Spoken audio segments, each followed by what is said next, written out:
4장에서부터 시작하는 천상의 예배가 우리에게 보여주셨지요. 그런데 이제 5장에 가서는 뚝 떨어진 게 아니라 이어서예요. 그러니까 헬라어로 보면 5장 1절 내가 봄에 그러기 전에 그리고 이렇게 들어가야 된다는 거예요. 그리고 내가 봄에 이런 식으로 성경을 보셔야 된다라는 거예요. 연결됐다라는 거죠.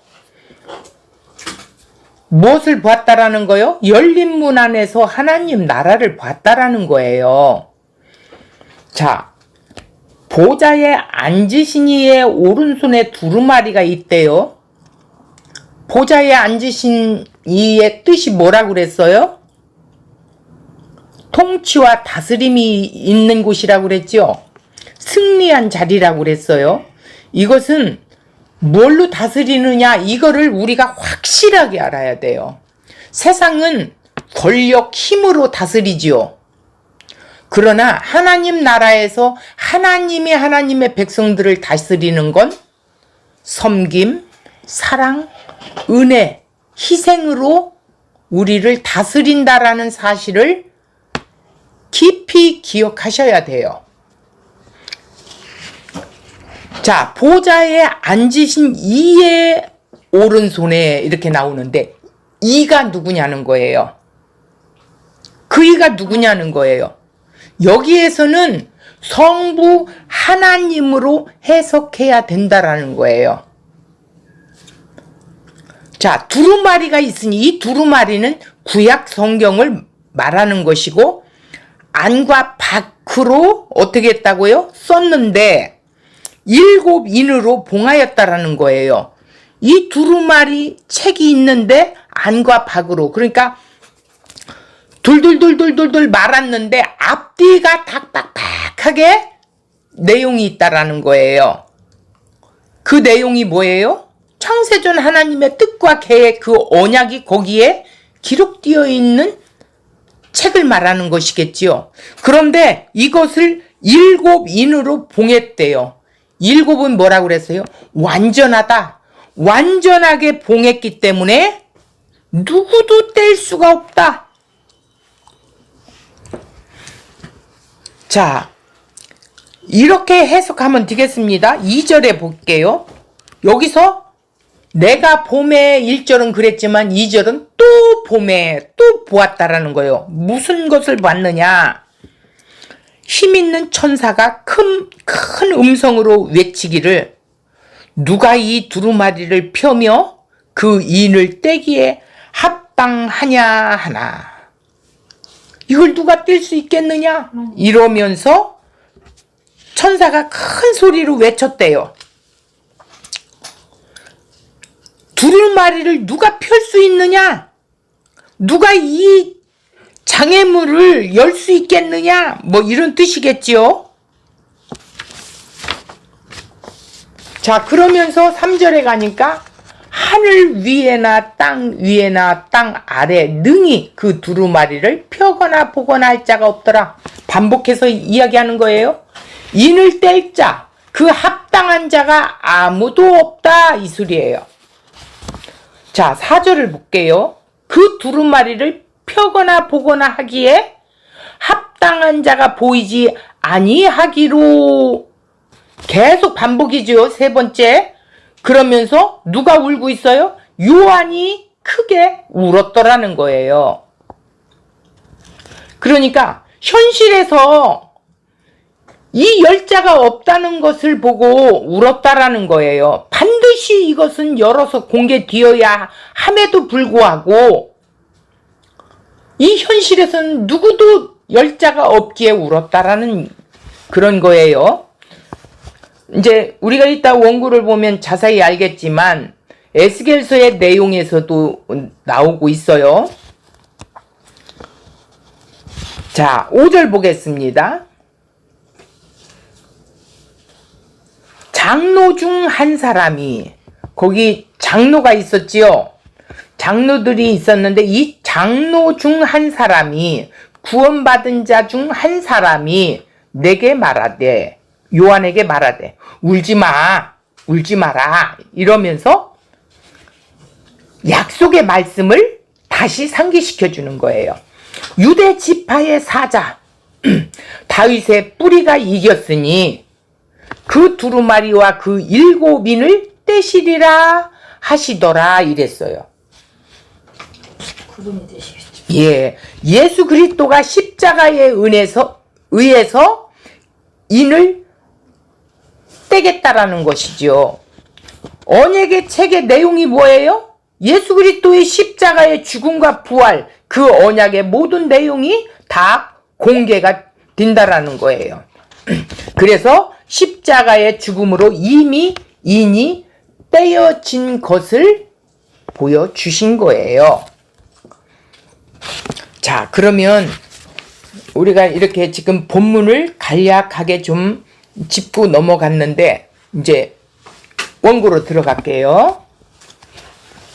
자, 오늘 주제는 인을 떼기에 합당한 자에 대해서 말하는데 4절을 한번 우리가 훑어보고 가겠습니다. 4장에는 보좌라는 것에 의미하는 것은 다스림의 상징이라고 그랬어요. 주님의 그 다스림 중심이 된 하나님 나라를 말하고 있지요. 그 앞에 수정 같은 바다가 있다고 했어요. 하나님 나라에. 태초의 천지를 창조할 때 궁창 위에 물을 보여주신 것을 배경으로 그렇게 하여서 이스라엘이 또 홍해를 건너는 출애굽 상태를 보여주는 내용과 같다라는 거예요. 그 보좌의 중심에 계신 분이 구원을 이룬다는 것을 말하고 있는 의미라는 거예요. 보좌라는 것은 다스림의 상징이고 무지개가 있다라는 것은 뭐예요? 심판을 통과한 자만 다스릴 수 있음을 나타내고 있지요.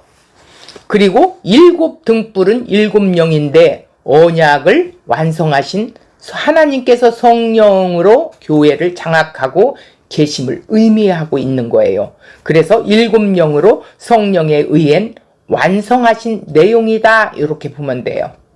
하나님의 백성을 상징하는 24 장로의 보좌가 둘러 있다는 것은 보좌의 다스림에 참여하고 있다는 것이죠.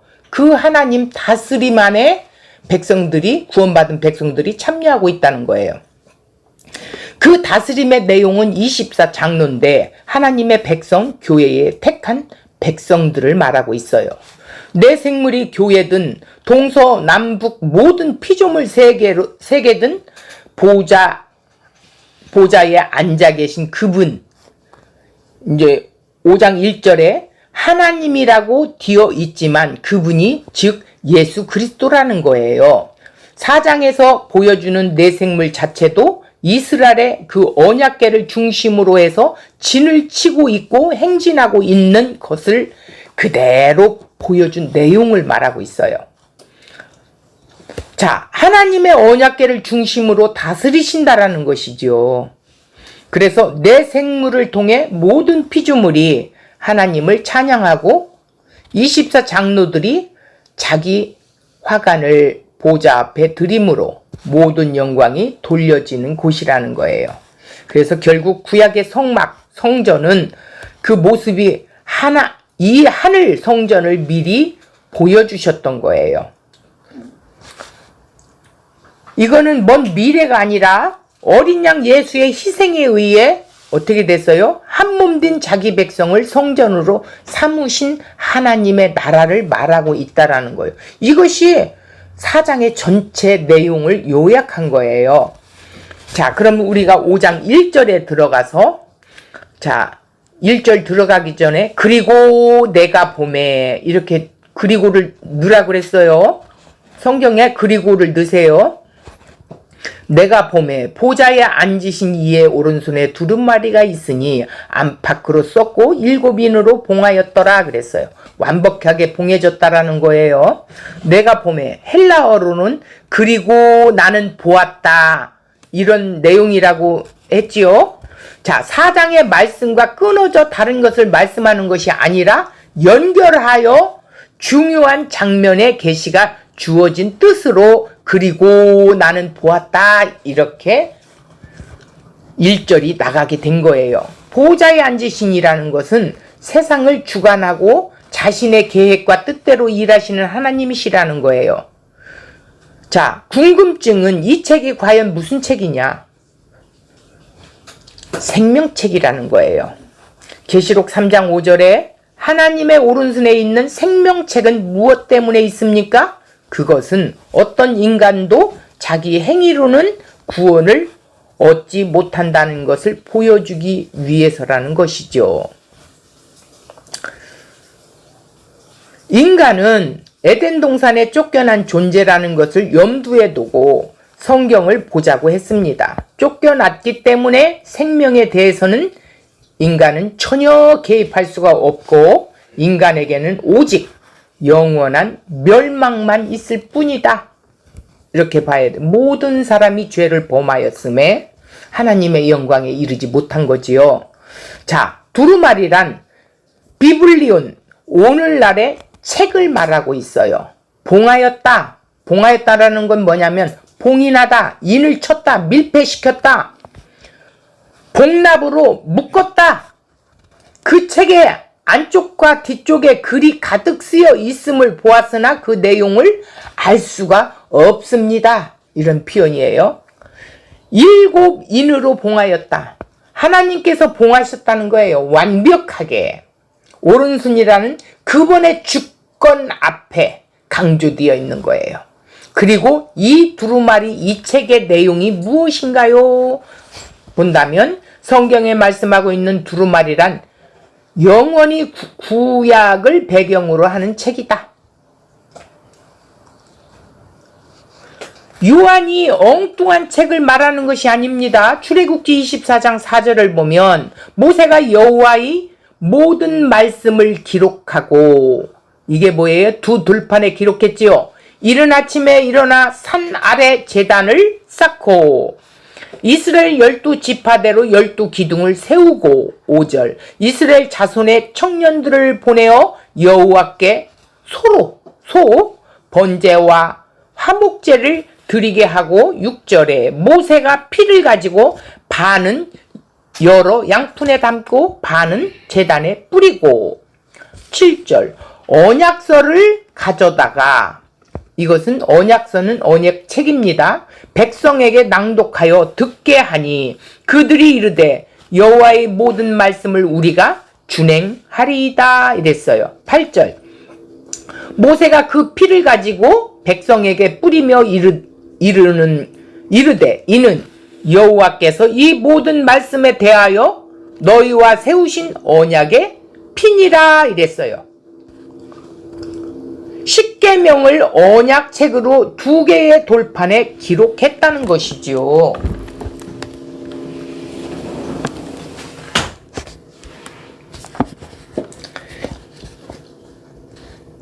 자, 1절에서 10계명에 동일하게 써있는 2개의 돌판 속에 이 보관은 하나님만 하신다는 거예요. 그래서 언약궤 안에 집어 넣어 둔 거예요. 그리고 그 언약궤를 봉했어요. 이 계약의 내용을 하나님이 책임지시겠다라는 그런 뜻이라는 거예요. 그래서 계약서를 2장을 쓰게 되어 있었다는 거예요. 언약서는 책이라는 내용은 하나님께서 이스라엘을 당사자로 세워놓고 언약을 맺었어요. 하나님과 이스라엘과 언약을 맺은 것이라는 것이죠. 실제적으로 언약을 맺은 당사자는 이스라엘로 세워놓았지만 그 실제적으로 언약의 대상자인 이스라엘이 보여주고 가르쳐주고자 하는 진짜 이스라엘이 뭐냐? 바로 예수 그리스도이시라는 거예요. 이걸 보여주기 위해서라는 거예요. 그러면 하나님은 예수 그리스도와 언약을 맺으셨다라는 것이요. 그것을 예정이라고 하는 거예요. 내가 뭐 가다 넘어진다라는 그런 것이 예정이 아니라는 거예요. 뭐가 예정이냐? 미리 정해놨다는 것이죠. 하나님은 예수 그리스도와 구원을 이루시겠다는 언약을 맺으신 것이에요. 하나님과 예수와. 하나님의 예정은 그 예수 그리스도를 향하고 있는 것이라는 거죠. 그 선택이 무엇이냐? 예수 그리스도를 보여주기 위한 선택이라는 거예요. 예수로 이 언약을 성취해야 하기 때문에 하나님이 선택하셨다면 좋은 의미에서든 나쁜 의미에서든 다 예수 그리스도를 설명하고 보여주기 위해 존재로 선택된 것이다. 나쁜 의미든 좋은 선택이든 뭐예요? 어떤 불의의 도구로 쓰던 의의 도구로 쓰던 하나님이 바로 선택하는 것이라는 거예요. 하나님께서 이스라엘과 언약을 맺으셨다는 것인데 그래서 그 언약을 기록해서 책으로 이스라엘 백성에게 주라는 것이었어요. 그러면 이 책의 내용이 무엇이냐? 당연히 예수 그리스도에 대한 내용이라는 것이죠. 계시록의 생명책은 하늘에 거대한 책이 있어서 우리의 이름을 거기에다 다 쓴 것이 아니에요. 예수 그리스도가 생명책 자체라는 거예요. 우리는 생명책이 따로 있는 것인 줄 알았지요? 예수와 연합되어 하나가 되면 그 생명책에 기록되어 있는 것이에요. 연합하여 한몸 된 교회가 되면 생명책에 기록되어 있다고 표현하는 것이죠. 언약책이란 언약의 내용, 즉 예수 그리스도를 책으로 써서 설명한 것이에요. 그래서 그걸 언약서라고 해요. 하나님께서 이스라엘에게 언약을 주시며 기록한 책으로 두루마리 형태로 되었다라는 의미입니다. 민수기 5장 23절 제사장이 저주의 말을 두루마리에 써서 그 글자를 그 쓴 물에 빨아놓고 자 그래서 요시야 왕 때 성전에서 발견한 것을 언약책 열왕기하 23장 2절이라고 하였어요. 자, 이사야서 29장 11절에도 보면 그러므로 모든 계시가 너희에게는 봉한 책의 말처럼 되었으니 그것을 글 아는 자에게 주며 이르기를 그에게 청하노니 이를 읽으라 하면 그가 대답하기를 그것이 봉해졌으니 나는 못 읽겠노라 할 것이요. 12절 또 그 책을 그 글 모르는 자에게 주며 이르기를 그대에게 청하노니 이를 읽으라 하면 그가 대답하기를 나는 글을 모른다고 이렇게 한다라는 거예요. 하나님께서 봉한 책으로 주셨으니까 아무나 읽을 자가 없다는 것이죠. 봉한 책으로 주셨다는 말은 아무도 못 읽는다는 뜻입니다. 그 책을 글로로는 자기에게 못 읽는다는 그런 사실이죠. 아무도 읽을 수 없다라는 거예요. 지식이 있는 자나 무식한 자나 다 똑같다라는 거예요. 하나님께서 주신 묵시가 봉한 책의 말씀이 되었다는 것은 한마디로 모든 인간은 하나님의 뜻을 알 수 없게 하셨다라는 거예요. 그래서 하나님이 알려주고 가르쳐 주시지 않으면 인간 세계에서 지식이 있다는 것과 무식한 것이나 그 누구도 하나님의 계시를 이해하는 데는 아무 소용이 없다라는 거예요. 결국 언약의 책은 모든 인간은 죄인이므로 생명이신 하나님을 떠나 있다는 증거로 주셨고 하나님의 계시를 이해하거나 열어볼 수 있는 자격이 인간에게는 없다 이렇게 보면 됩니다. 그러니까 열자가 따로 있다는 거죠. 2절 3절 보겠습니다. 또 봄에 힘있는 전사가 큰 음성으로 외치기를 누가 그 두루마리를 펴며 그 인을 떼기에 합당하냐 하나 3절 하늘 위에나 땅 위에나 땅 아래 능히 그 두루마리를 펴거나 보거나 할 자가 없더라 이랬어요. 펴지도 못하고 떼지도 못하고 보지도 못한다라는 거예요. 자, 힘있는 천사라. 이건 뭐냐? 봉인된 두루마리 계시는 힘있는 천사도 할 수가 없고 하늘에 있는 천사들도 땅에 있는 그 어떤 인간도 개봉할 수 없다고 힘있는 천사가 소리쳤다 이 소리예요. 왜냐하면 개봉하는 자는 즉 이 설계를 기획하고 또 어떻게 해요? 공개하고 실행해야 하는 자이어야 한다라는 거예요. 그분이 닫아놓은 자가 열어야 된다라는 뜻이겠죠. 합당하냐? 아시오스, 봉인된 책을 열 수 있는 의로운 자격을 가진 자가 누구인가? 없다라는 질문이에요. 하늘 위에 또 땅 위에 땅 아래 없다라는 거예요. 모든 피조 세계를 통칭하여 말한 것이지요. 모든 피조물 가운데 어떤 누구도 하나님 오른손에 있는 책을 열 자격이 없다라는 거예요. 하나님을 떠나 있는 죄인이기 때문에 그렇다라는 것이죠. 누가 그 두루마리를 펴며 아노이고 헬라어로 열다, 장애물을 제거하다, 하늘이 열린다는 표현에 사용된 단어인데 4장 1절에 보니까 하늘이 열리듯이 열어주셔야 된다는 뜻이에요. 누가 열어주셔야 돼요. 책에 많은 내용이 기록되어 있지만 하나도 읽을 수 없는 것이 우리의 현실에 요한 사도가 크게 울었다고 한 것이에요. 자, 여기서 4절을 보겠습니다. 그 두루마리를 펴거나 보거나 하기에 합당한 자가 보이지 아니하기로 내가 크게 울었다. 계속해서 지금 다시 반복해서 말하는 것이죠. 단순히 열 자가 없기 때문이라는 거예요. 더 중요한 것은 그 책이 반드시 열려서 공개되어야 하기에 열 자가 없다는 것으로 인해서 요한이 울었다라는 거예요. 요한은 이 책이 반드시 열려져야 한다는 것을 감지하고 있었기 때문에 그 책을 열 자가 없습니다. 이렇게 눈물을 흘렸다는 거지요. 두루마리, 언약의 책 내용이 어떤 것인가? 이거는 심판과 구원을 말하는 것인데 에스겔서 2장 9절 내가 보니 한 손이 나를 향하여 펴시고 그 손에 두루마리 책이 있더라. 10절에 보니까 그가 그것을 내 앞에 펴시니 그 안팎에 글이 있는데 애가와 애곡과 재앙의 말이 기록되었더라.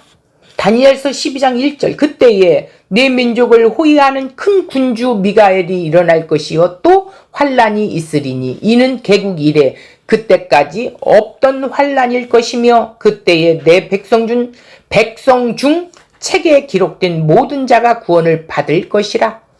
2절 땅의 티끌 가운데서 자는 자 중에서 많은 사람이 깨어나 영생을 받을 자도 있겠고 수치를 당하여서 영원히 부끄러움을 당할 자도 있을 것이며 지혜 있는 자는 궁창의 빛과 같이 빛날 것이요 많은 사람은 옳은 대로 돌아오게 할 자는 별과 같이 영원토록 빛나리라.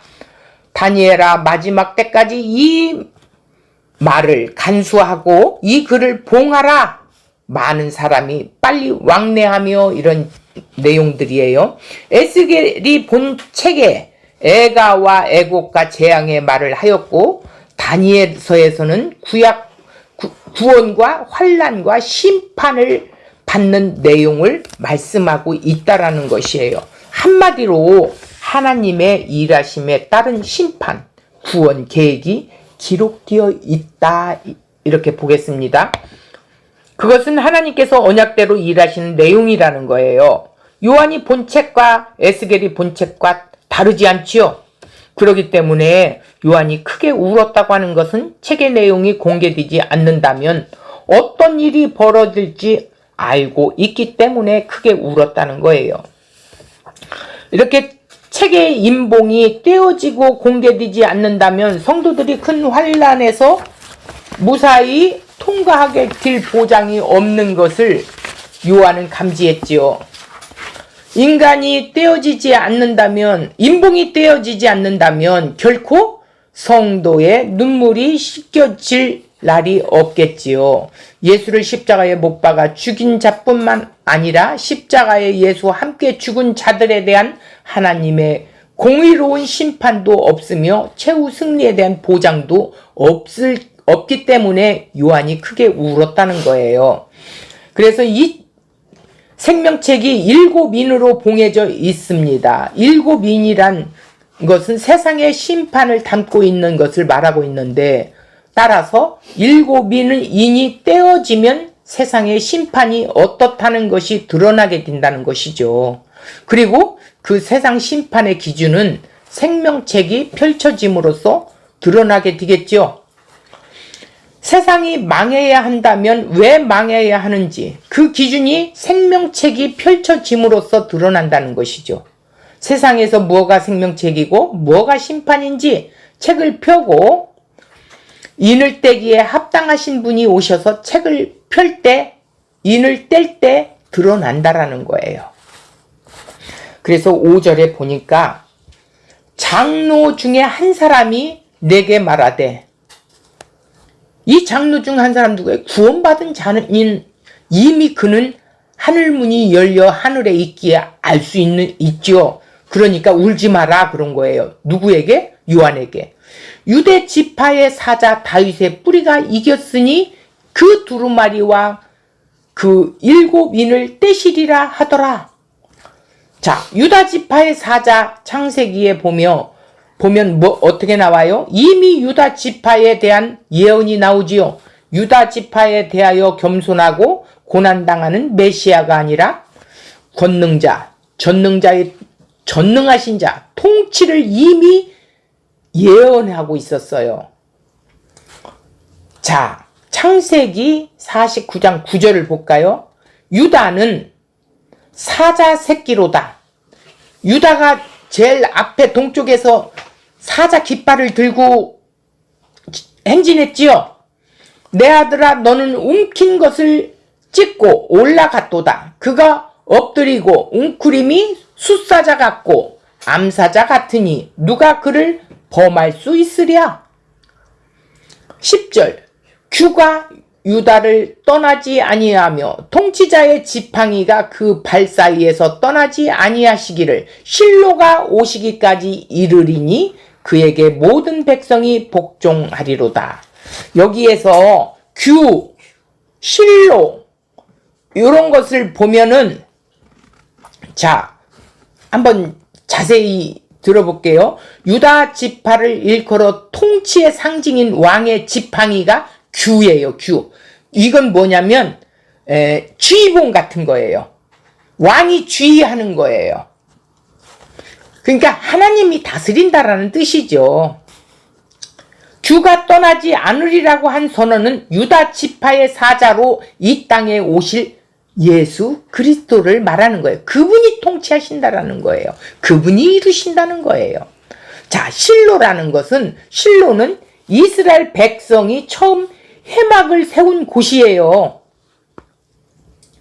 자, 여호수아 18장 1절에 있어요. 실로가 오신다. 우리를 저주 아래 있게 한 죄를 희생의 피로 용서하시는 우리의 왕이 오신다는 것을 말하고 있어요. 그러니까 모든 저주를 씻어버릴 분이 오신다는 것이죠. 즉 평화의 왕으로 오실 분이 실로라는 거예요. 자, 이렇게 다윗의 뿌리로 약속대로 오신다라는 것이죠. 이사야서 11장 1절 이새의 줄기에서 한 싹이 나며 그 뿌리에서 한 가지가 나서 결실할 것이요. 10절 그날에 이새의 뿌리에서 한 싹이 나서 만민의 기치라는 건 뭐냐면 깃발 설 것이며 열방이 그에게 돌아오리니 그가 거한 곳이 영화롭도다. 이렇게 했어요. 메시아라는 혈통으로 다윗의 후손으로 오시는 왕이심을 예언하고 있죠. 다윗의 혈통으로 오시지만 전혀 새로운 한 싹이 등장하지요. 육신으로는 다윗의 혈통으로 오셨지만 영으로는 하나님의 아들로 오심으로 말씀을 온전히 성취하셨다라는 거예요.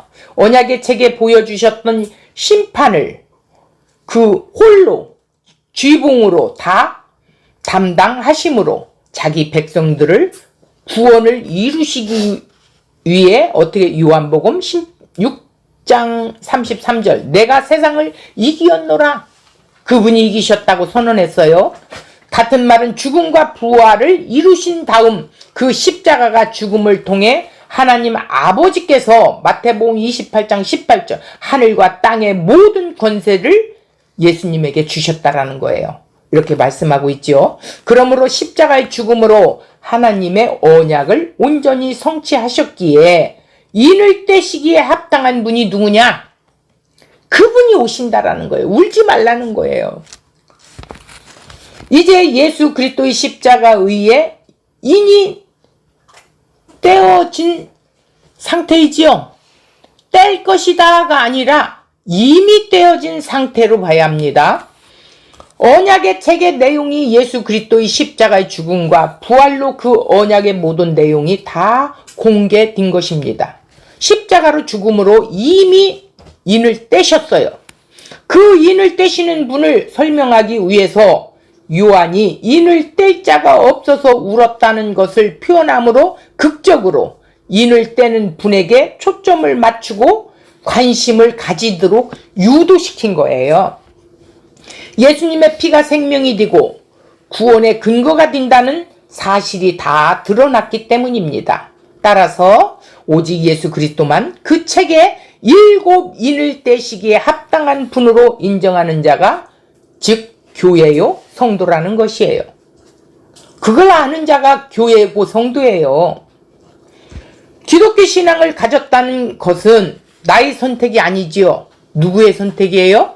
주님의 선택으로 근거하고 있다라는 사실입니다. 내가 복음을 선택하였다면 여전히 두루마리 책이 봉해져 있는 상태지요. 모른다 이거죠. 고린도전서 2장 9절 기록된 바 하나님이 자기를 사랑하는 자들을 위하여 예비하신 모든 것은 눈으로 보지 못하고 귀로 듣지 못하고 사람의 말로로 생각하지도 못하였다 함과 같으니라. 12절 우리가 세상의 영을 받지 아니하고 오직 하나님으로부터 온 영을 받았으니 이는 우리로 하여금 하나님께서 우리에게 은혜로 주신 것들을 알게 하려 하심이라. 그래서 우리가 믿게 된 거라는 거예요. 하나님의 뜻을 인간이 알 수 있어요? 이미 봉해져 있다고 했어요. 그런데 예수님의 십자가 죽음으로 이 인봉된 것이 해자가 됐다라는 거예요. 떼어졌다라는 거예요. 열려졌다라는 거예요. 하늘문이 열렸다라는 뜻을 말하는 거예요. 구약 때까지만 해도 봉인이 열려지지 않아서 알 수 있는 것이 없었어요. 그러나 물론 묵시 안에 있는 사람은 예수님이 예수 그리스도의 죽음이 이미 적용된 상태이기 때문에 구약에서도 묵시 안에 있는 자라면 하나님이 열어준 자라면 이 소리예요. 하나님이 순간에 성령을 주신 자라면 그 말씀을 이해하고 알 수 있는 상태가 이미 되었었다라는 것이지요. 그런 점에서 역사적으로 시간적으로 2000년 전에 예수님이 오신 그때지만 실제적으로 하나님이 자기 백성들 안에서 이미 예수 그리스도 안에서는 그 봉인이 해제되고 그 복음을 비밀을 알 수 있도록 은혜를 베푸르셨다라는 거예요. 그런 점에서 예수 그리스도 그분의 십자가를 근거로 하나님의 말씀을 이해할 수 있게 되었다는 것이죠. 자, 고린도전서 2장에 보면 바울은 그것을 위해서 우리로 그 봉인을 해제된 내용을 알게 하기 위해 성령을 허락하셨다는 것이에요. 결국 그 성령이 오시게 된 근거도 무엇을 근거한 걸까요? 예수 그리스도 십자가의 근거에서 오신 것이죠. 그렇게 해서 언약을 완성하셨기 때문입니다. 그 언약의 책의 모든 완성이신 내용을 이제 알게 하시는 분은 바로 성령 하나님이시라는 거예요. 그래서 보좌 앞에 7영으로 표현하고 있는 것이죠. 이것까지 되어야 언약이 완성이 된 거예요. 그래서 성도가 되는 것까지 즉 복음이라는 것이죠. 그냥 예수 그리스도만 복음이면 부족한 표현이에요. 그 예수의 십자가의 죽음으로 말미암아 자기 백성들과 하나가 됐어요. 함께 죽고 함께 살아났기 때문에. 그리고 온전한 하나로 완성된 것이 복음이에요. 그래서 예수님과 뛸래 뛸 수가 없어요. 예수가 주인으로 우리는 살아갈 수밖에 없는 거예요. 자기 뜻대로 살아가는 자라면 예수와 함께 사는, 예수를 믿는 자가 아니라는 거예요. 종교인이죠. 그것은 내가 예수를 선택해서 믿는 자들이겠지요. 그런 자는 예수와 하등의 상관이 없는 자다. 우리가 예수를 믿는다는 것은 내가 믿어서 그분의 언약을 완성시켜 드리는 것이 아니라고 그랬어요. 묵시 안에서 자기 백성을 불렀어요. 그 안에서 예수와 하나 되게 하셨어요. 교회로 한몸된 교회를 만드신 일이 언약의 완성이고 그것이 복음이라는 것입니다. 복음은 바로 자기 백성을 불러서 그분과 한몸 되게 하신 완성, 이미 하나님 나라에 완성되어 복음으로 사는 자들이겠죠. 성령을 보내셔서 완성을 시키고 있는 거예요. 지금 그 성령이 그들을 지배하고 통치하고 있어요. 뭘로? 사랑으로, 섬김으로, 희생으로 우리를 통치하고 다스리고 계세요. 자, 여기서 요한 사도가 다시 울었다는 걸 한 번 더 짚고 넘어간다면 단순히 인봉을 뗄 자가 없어 울었다는 말이 아니라 언약책의 내용이 심판과 구원이 이루시는 그 내용을 온전하게 우리에게 보여주고 전달하고 우리에게 내 것이 되도록 만드실 분명히 있어야 하는구나. 그 사실을 요한이 보았다라는 거예요. 그래서 반모섬에서 환난 가운데 있었다고 표현을 하고 있어요. 신앙생활은 교회 마냥 그냥 왔다 갔다 하는 생활이 아닙니다.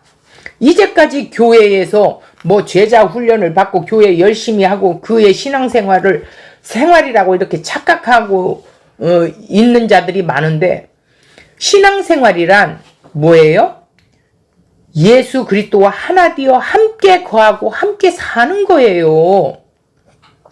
예수님이 없이 사는 거는 그건 예수 믿는 게 아니라는 거를 잃어버릴 때가 너무 많아요.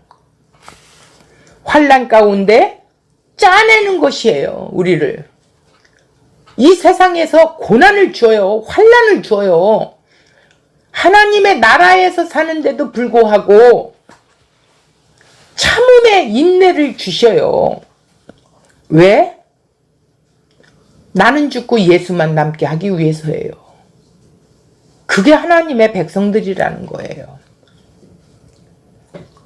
결국은 우리는 환난 가운데서 예수 그리스도 십자가를 지신 것이 이런 것이구나 이렇게 확인할 수 있게 된다는 것이죠. 그러나 예수 그리스도 때문에 환난을 당하고 눈에서 눈물이 흘렸다면 주께서 찾아오셔서 자기 백성들의 눈물을 씻어 주실 거예요. 눈물을 흐리지 않게 하시는 것이 아니에요. 눈물을 흘리게 하시고 단지 씻어 줄 뿐이라는 거예요. 눈물이 흘리지 않으면 씻어 줄 필요가 없겠지요. 그러나 성경은 우리의 눈의 눈물을 씻겨줄 것이라고 말했어요. 그렇다면 우리는 이 땅에서 눈물을 흘릴 수밖에 없는 존재라는 것입니다. 그것이 단지 교회 생활이 아니라 바로 예수 그리스도 안에 사는 삶이라는 거죠. 그래서 세상을 이기셨고 인을 떼시기에 합당하신 주님께서 이렇게 말씀하셨어요. 계시록 7장 15절. 그러므로 그들이 하나님의 보좌 앞에 있고 또 그의 성전에서 밤낮 하나님을 섬김에 보좌에 앉으신 이가 그들 위에 장막을 치시니 그들이 다시는 줄이지도 아니하고 목마르지도 아니하고 해나 아무 뜨거운 기운에 상하지도 아니하니 이는 보좌 가운데 계신 어린 양이 그들의 목자가 되사 생명수 샘으로 인도하시고 하나님께서 그들의 눈에서 눈물을 씻어 주실 것이라. 이게 천국의 삶이에요. 눈물을 씻어 주신다고 하니까 이 땅에 받으신 억울함, 억울하게 당할 수밖에 없는 그런 게 아니라 눈물을 흘린다라는 건 환난 가운데 예수 그리스도 그분만 남기시는 것을 세상에서 환난 가운데 작업한다는 것이라고 먼저 이야기했지요. 눈물을 세상에서 살면서 자꾸 눈물을 흘려야 된다는 말이 아닙니다. 성경이 말하는 눈물은 오늘 우리 안에 주어진 성령께서 우리 안에서 날마다 어떻게? 내 억울함에 상관없이 이 말씀에 의해서 눈물을 흘리게 만드신다라는 거예요. 그러니까 우리는 날마다 요한 사도와 같이 인을 떼시기에 합당하신 분, 그분이 십자가를 지시고 언약의 책의 내용을 완성하셨기에 두루마리 책을 공개해서 보여줄 수 있는 분, 그분밖에 없다는 것을 날마다 확인할 수 있어야 한다는 거예요. 지금 요한이 하늘에서 그것을 확인하고 있어요. 그것을 동일하게 환난에 참여한 자들에게 보여주고 있다는 사실입니다. 우리가 하늘에 산다는 의미는 사도와 같이 환난 가운데 인을 떼기에 합당한 분, 예수 그리스도밖에 없습니다.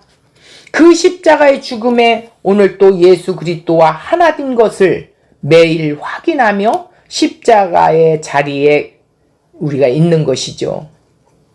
그게 우리 눈에서 눈물을 흘리는 자라는 것이죠. 그 눈물을 씻긴다라는 의미는 결국 뭐예요? 우리 환난을 없애준다는 의미가 아니라 그 환난 가운데서 예수 그리스도가 우리 안에 남겨졌다라는 것이었죠. 예수님만 남게 한다는 거예요. 그 하나님의 작업인 것을 우리는 확인해야겠지요.